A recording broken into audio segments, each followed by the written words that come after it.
ครับสบายดีพี่น้องเนาะวันนี้บ่ต้อมกะพาพี่น้องมากินข้าวปุ้นเนาะน้ำข้าวปุ้นแซ่บๆสีแดงนี่เนาะสำหรับพี่น้องท่านใดที่มาคลิปนี้ก็อย่าลืมกดไลค์กดแชร์เนาะเพื่อเป็นกำลังใจเนาะแล้วก็อย่าลืมกดติดตามช่องบ่ต้อมเราไปกินไปกับบ่ต้อมเนาะแล้วมื้อนี้บ่ต้อมก็จะมากินข้าวปุ้นเนาะข้าวปุ้น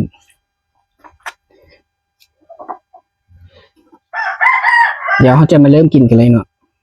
ฮู้ว่าจะใช้เวลากินอยู่ประมาณเท่าใดเฮามาติดตามเบิ่งนำกันเนาะพี่น้องทุกคนเนาะ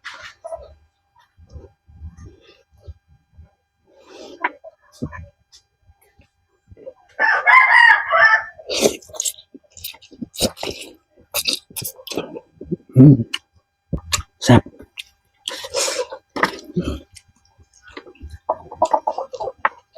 แซ่บ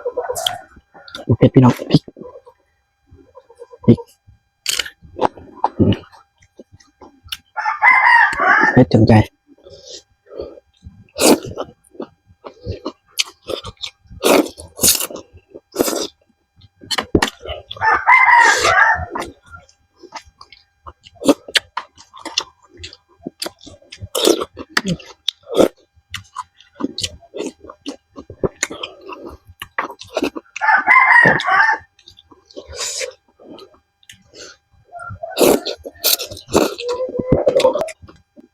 รสชาตินุ่มเนาะพี่น้อง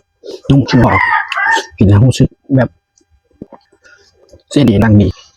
อันนี้น้ำสดเหมือนกลมๆนะพี่น้อง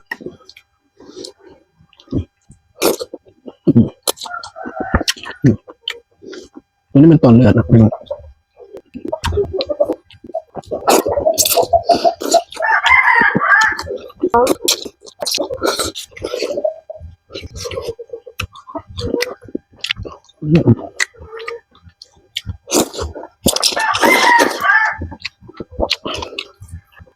น้ำกระเปียก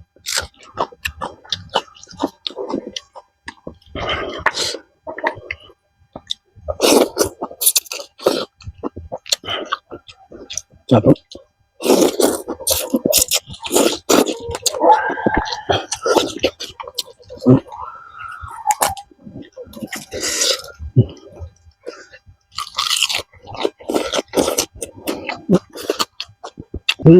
คือเราเอิ้นตัวนี้เป็นผักกาดขาวนะพี่น้องอยู่ลาวเนาะแต่อยู่ไทยบ่ฮู้เอิ้นเนาะพี่น้องทางฝั่งไทยถ้าฮู้ก็อย่าลืมคอมเมนต์บอกกันไว้เด้อ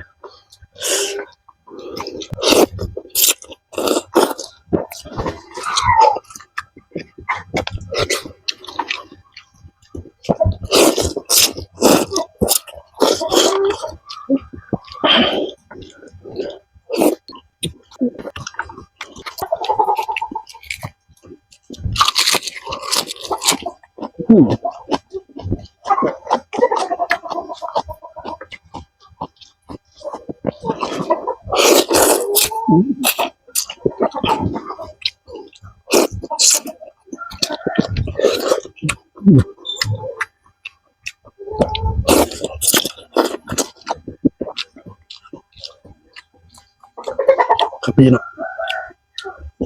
อย่างนี้นะเผ็ดจัดใจครับสุดพี่น้อง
กุยเผ็ดกุยนะพี่น้อง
ว้าว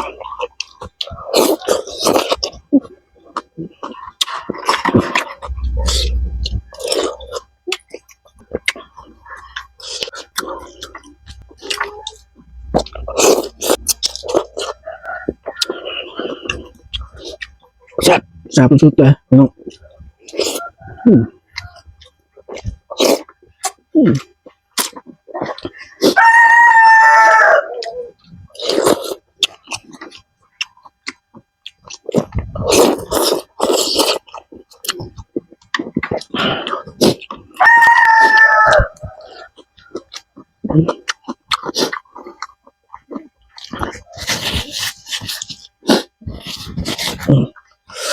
เป็นการกินข้าวปุ้นที่ผสมผสานเนาะพี่น้องเนาะได้ลงตัวเนาะ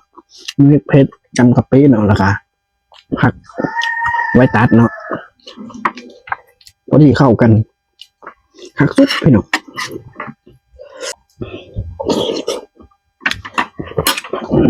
สำหรับช่องไทยคลิปนี้เนาะค่ะขอขอบใจเนาะพี่น้องทางฝั่งไทยและฝั่งลาวสวัสดีทั้งฝั่งไทยเนาะแล้วก็สบายดีทั้งฝั่งลาวเนาะสำหรับพี่น้องท่านไหนที่มาคลิปนี้ก็อย่าลืมกดไลค์กดแชร์ถ้ามาคลิปนี้ก็อย่าลืมเนาะกดติดตามเพื่อเป็นกำลังใจให้ช่องบอต้อมหลายๆคนเนาะเพื่อให้บอต้อมมีกำลังใจในการเฮ็ดคลิปต่อๆไปเนาะอิ่มแห้งเนาะพี่น้องเนาะ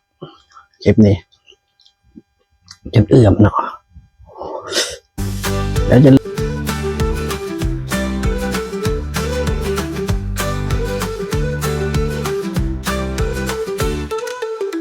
เราไปกินไปสนุกไปกับตอมรสชาติบ้านๆแต่ความสุขมันล้นหอมอย่าลืมกดติดตามมามัวหลายๆเด้ออยู่ด้วยกันคือสุขใจทุกวันคือเพื่อนไทย